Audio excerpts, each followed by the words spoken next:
deyəcəm, İbrahim bəy, İslam. en hərbi Bəli. sayılı hissədə mən uşağımın 140-ana qədər özüm aldım, apardım. Allah'ımıza and olsun. O 140 nə idi bax? 20 köpüklü 140 ona hökumət vermirdi. Şalvarı cırıq-cırıq, ayaqqabısı cırıq-cırıq. Getdim baxdım ki, mənim balamın patinkası qırılıb, cırılıb ayağı sudadır.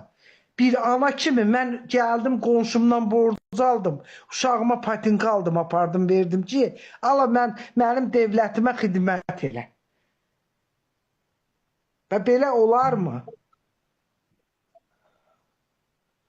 Deyir ki, xidməti xanım, bax, bir Azərbaycan xanımının bizim ümumiyyətlə borcumuzdur ki, Azərbaycan xanımlarını gözümüzün başımızın üstündə saxlayaq. Daha bizim borcumuz deyil ki, ay Azərbaycan yazılan orada. Bayraq da qoymuşsan Azərbaycan bayrağını, bilinmir hardansan, nə işləyirsən, harada işləyirsən, bilinmir nəçisən. Xanıma deyirsən ki, Azərbaycan üçün neynəmsən? Bir xanım Azərbaycan xanımı Azərbaycan neynəməliyəm? Azərbaycana övlad verir, əskər yetişdirir. Neynəməli ki, o neynəməli? Nə eləməyin istəyirsən? Əlinə silah alsın, səhər kimi boynu yoğunlar otursun evdə. Bu da əlinə silah alsın, geçsin dursun posta. Elə şey olur bəyən.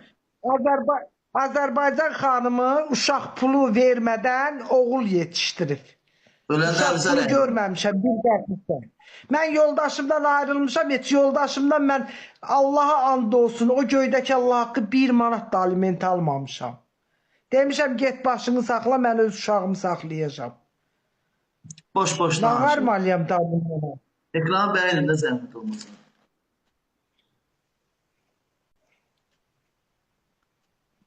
Nə bileyim, Ləman xanım, siz də xoş gəldiniz. Nətəri? Yox, bu xanım qoşulub bura. Dedim, siz də xoş gəlmişsiniz, səsini çıxartmır.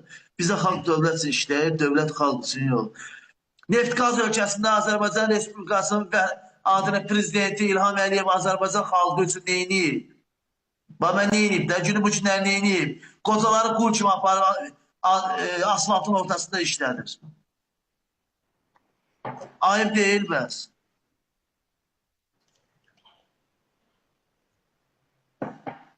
Nə qədər gənclərimiz, xanımlarımız, zaman-zaman oğlanlar hamısı işsizdir. Niyə işsiz olmalıdır ki? İşler işləsin də, danışanın yeki durub orada burada ceb yeki genəlməyi var ancaq. Genəlməkdən başqa heç nəyi də yoxdur. Prezident deyilsən, baxmalısın da cəmaata. Sənin borcundur baxmaq. Sənin millət seçməyib, amma sən özün seçmirsən, amma sənin borcundur baxmaq günü bu günləri. Sən Azərbaycan xalqı üçün xidmət edirsən. Sən Azərbaycan xalqının əskərisən. Bir əskər kimi borcundur ki, xidmət eləmək sənin borcundur. Oturub orada gelib o ölkə sənin, bu ölkə mənim boş-boş arvadını salıb bölvə, gelib gəzməklə deyil. Evdə hamı elə şeydir, prezidentdir. Belə dövlət başçısı olmur. Dövlət başçısı öz dövləti üçün xidmət eləməlidir. Öz dövlətin qayğısına qalmalıdır. İnsanların içində olmalıdır, insanların qayğısına qalmalıdır. Haqq hamı üçündür, ədalət hamı üçündür. Ancaq sənin ətrafında olan məmurlar günü bu günləri yığıb toplayır özü üçün. Niyə? Səbəb nədir? Niyə yığmalıdır axı? Niyə yığmalıdır İlham Əliyev? Nə üçün yığmalıdır? Onlar hamısı Azərbaycan xalqının, hamısı Azərbaycan vətəndaşının paylarıdır. Niyə onların uçan paylarını başqaları yeməlidir? Səbəb nədir? Niyə? Niyə insanlarımızın gözlərini qorxuzursan? Koreyan prezidenti kimi. Hər yeri bağlamırsan. Niyə? Niyə qurğu sərhədləri açmırsan? Gündə bir bəhanə gətirsən. Şeyə görədir. Koronaya görədir. Allah yalasın, Allah bəlasını versin. Şərəf saçına korona qutardı da, şey oldu qutardı. Millət hamısı bu dəqiqə keyf eləyir. Koronaya görədir. Koronaya görə deyirsən, yenə müharibə eləyib, yenə insanları aparıb orada qırdırarsan. Sonra deyərsən ki, başın sağ olsun Azərbaycan. Şəhiddir, şəhidlər hər adama qismət olmur. Oğlumu göndər, məmurların oğlunu göndər, qoyasın, onlar da şəhid olsunlar. Niyə olmurlar? Niyə gizlənirlər?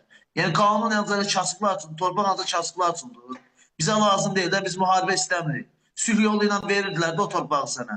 Niyə milləti apardın orada qırdırdın? O boyda nə şəhidlərimiz oldu. Günü bu günləri amma heç bir qayda qanuna riayət eləmirsiniz. Ancaq qayda qanuna vətəndaşlarınızın öz millətiniz üçün ayırırsınız. Azərbaycan Respublikasında bu dəqiqə insan, nə qədər insan qaçıb başqa ölkələrdən yardım istəyir, sığınacaq